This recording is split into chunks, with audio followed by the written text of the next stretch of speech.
Before we start searching for resources on your topic, it's useful to learn a little bit about keywords and Boolean searching. Are you familiar with Boolean logic and keywords? What's that?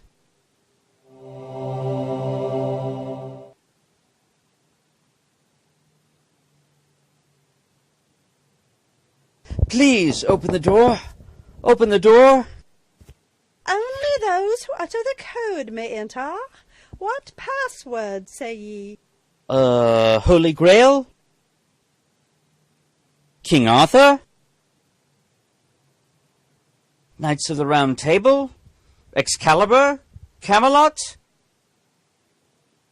Spamalot? I know. I think I've got it. Spam?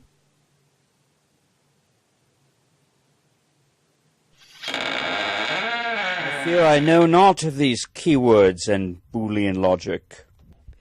The good news is that you probably already understand the concepts, even if you're not familiar with the terminology. You've probably seen Venn diagrams before. You know, two overlapping circles that show what two sets have in common. Oh, right. I've seen Facebook posts of intersecting circles that show which qualities are shared by which superheroes. Precisely. We're seeing lots of infographics and examples in popular culture these days where sets and subsets are used to graphically depict relationships. When you search library databases, you're basically using the same type of logic to find records that match your search terms. Let's look at some examples, and I think it will all become crystal clear. Keywords are basically a word or short phrase that describes a topic or key concepts. Boolean operators are the logical connectors that define the relationship between words or groups of words. The Boolean operators include and, or, and not, and many databases use an implied and to search your keywords. Once you learn the basics of how the Boolean operators work, you'll know how to conduct searches in a variety of library databases. Let's look at an example. Have you seen the movie Monty Python and the Holy Grail? Indeed, on numerous occasions. Let's call people who have seen Monty Python and the Holy Grail Set A. Have you seen the movie Excalibur? Yes, that too, several times as well. Let's call people who have seen Excalibur Set B. Since you have seen both movies, you're in the intersecting Set C of people who have seen all of the movies in both Set A and Set B. This is how the Boolean operator AND works.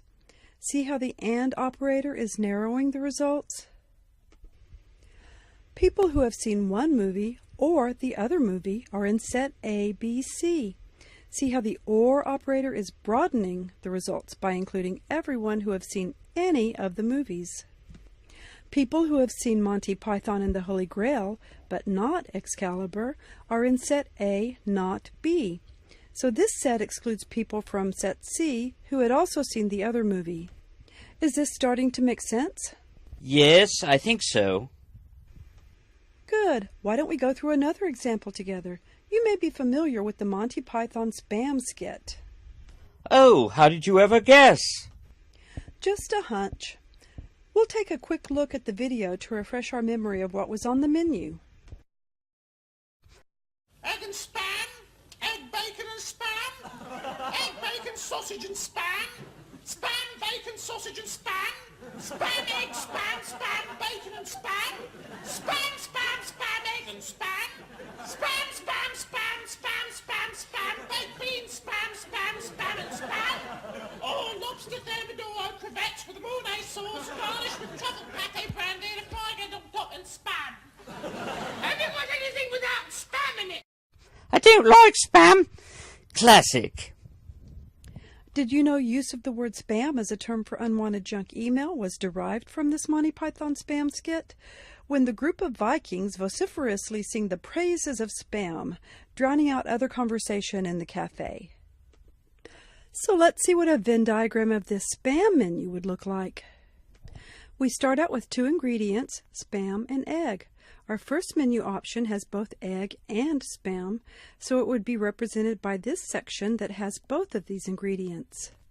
Our next menu item adds another ingredient, bacon. So it is represented by this area that includes all three of these ingredients. Next up on our menu is a selection with yet another ingredient. Since the dish with egg, bacon, sausage, and Spam has all of the ingredients, it's represented by the portion of the diagram where all four sets intersect. Now that we have four possible ingredients, we can see that the next item on the menu, Spam, bacon, sausage, and Spam, has Spam and bacon and sausage, but not egg.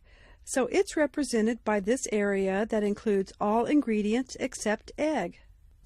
When you put it like that, makes perfect sense.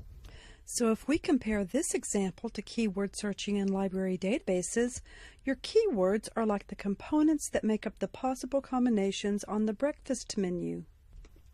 Aha! If you're conducting an AND search, the database will search for records with all of your terms. Can you think of keywords you might use if you were searching for films about King Arthur? Why not just use King Arthur and films? Okay, what if you want to broaden your search and include synonyms or related terms or concepts? What other search terms might you use in addition to King Arthur? Well, how about Arthurian legend, or Knights of the Round Table, or Holy Grail, or Camelot? Remember, an OR search finds any of your terms. That seems simple enough. You can actually do very sophisticated searches using Boolean logic, and the type of search you conduct will depend upon what you need to find. Most databases have an advanced search screen that allows you to do a combination of and OR searching, but you can usually start out with a simple keyword search. Another search trick you might find useful is the truncation symbol. The truncation symbol finds your term plus all the various forms of the ending. So if I use the truncation symbol after Arthur, I will find records with the words Arthur, or Arthurian, or Arthuriana? Yes, this is broadening your search results. Different databases will use different signs and marks as truncation symbols. Most commonly, these will be the asterisk, the pound sign, the question mark, or the dollar sign. Our library catalog uses the question mark as the truncation symbol, and some of our article databases use an asterisk.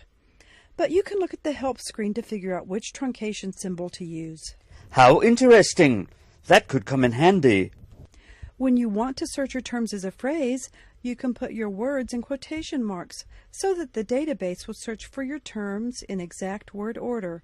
Some databases might use implied phrase searching by default, so be sure to check the help screens when you're uncertain if the database is searching your terms as a phrase or if the database is searching your terms using an implied AND connector or an implied OR connector.